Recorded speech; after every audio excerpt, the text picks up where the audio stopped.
Sampai dengan hari ini, wilayah kita di Indonesia ini yang terbakar hutan terhitung 107.000 hektar lebih.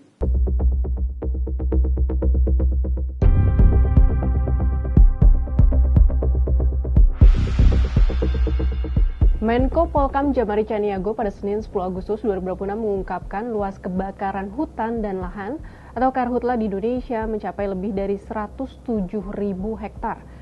Kondisi ini terjadi di tengah fenomena El Nino kuat yang meningkatkan risiko meluasnya karhutla.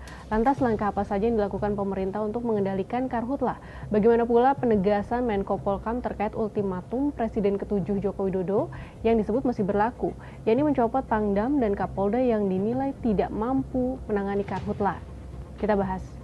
Buat kita semua, kita sudah mengerahkan banyak sekali tenaga, alat-alat peralatan untuk itu. Sebagai catatan, dalam melaksanakan operasi udara yang dilakukan oleh Satgas Udara, kita mengerahkan sekitar 43 helikopter sampai dengan hari ini, ditambah dengan fixed wing juga bisa antara berkisar 10 sampai dengan 15 sesuai dengan kebutuhan.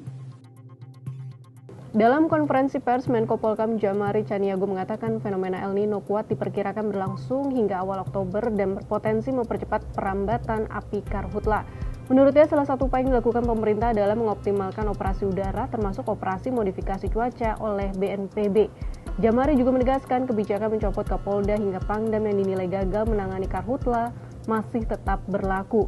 Kebijakan itu sebelumnya pernah ditegaskan Presiden ke-7 Joko Widodo pada 2015 dan 2019. Dengan semakin keringnya cuaca di Indonesia, ancaman kebakaran hutan dan lahan semakin meningkat. Sebenarnya berapa banyak titik panas yang muncul, lalu di lokasi mana saja yang rentan, dan bagaimana penanganan karhutla yang ideal? Pantau Gambut mencatat 15.067 titik panas sepanjang Juli 2026 atau melonjak 549% dibandingkan bulan sebelumnya. Lonjakan tersebut terutama terlihat di sejumlah provinsi yang memiliki kawasan gambut luas. Kalimantan Barat mengalami peningkatan titik panas dari 244 pada Juni menjadi 4.874 pada Juli. Papua Selatan meningkat dari 757 menjadi 4.220 titik panas. Kalimantan Tengah juga mengalami lonjakan dari 125 menjadi 2.821 titik panas. Aceh meningkat dari 298 menjadi 804 titik panas, sedangkan Riau dari 302 menjadi 359 titik panas. Kalimantan Barat menjadi provinsi dengan titik panas tertinggi pada Juli, sementara Kalimantan Tengah mengalami salah satu lonjakan paling drastis setelah jumlah titik panasnya konsisten berada di bawah 200 titik per bulan sejak awal tahun. Direktur Eksekutif Pantau Gambut, Yola Abbas mengatakan lonjakan tersebut merupakan peringatan bahwa penanganan karhutla tidak bisa lagi mengandalkan pendekatan reaktif. Menurut dia, pemerintah perlu segera menelusuri lokasi dan faktor yang menyebabkan kawasan gambut tetap rentan terbakar, termasuk kondisi tutupan lahan, tata air, aktivitas dalam konsesi, dan proyek pembangunan. Kawasan gambut menjadi sangat penting karena Indonesia memiliki sekitar 24,2 juta hektar kesatuan hidrologis gambut atau KHG.